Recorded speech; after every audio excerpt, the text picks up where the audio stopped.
राधे राधे प्यारे बच्चों, आपका फिर से स्वागत करती हूँ आज की कक्षा में।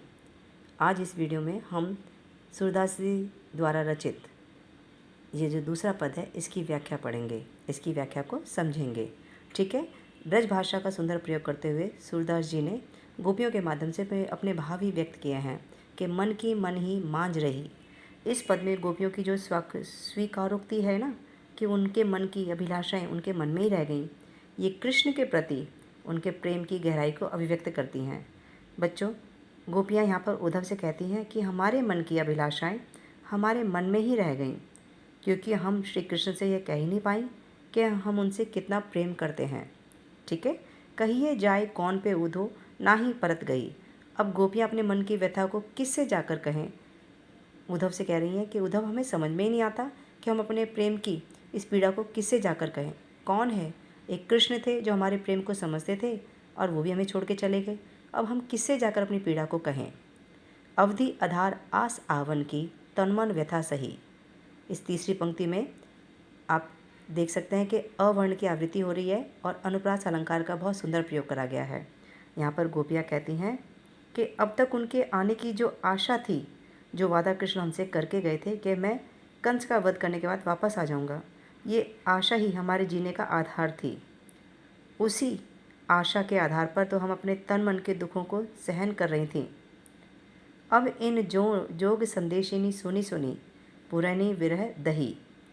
विरहनी, ये विरह रूपी अग्नि जो हमारी है वो और दहक गई है, क्योंकि अब तुम्हारे इस योग के संदेशों को सुनकर सुनी सुनी पुनरुक्ति प्रकाश अलंकार है और बहुत ही सुंदर मन के भावों को यहाँ गोपियों ने व्यक्त करा है। वो निर्गुण भक्ति को, निर्गुण योग के संदेश को स्वीकार ही नहीं कर सकती गोपियाँ। गोपियाँ तो सगुण भक्ति के मार्ग पर अग्रसर थीं।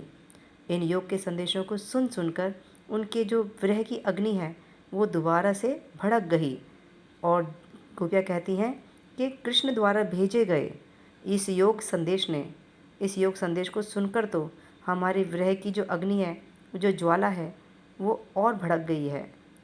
चाहती होती गुहार जितैते उतते धार बही।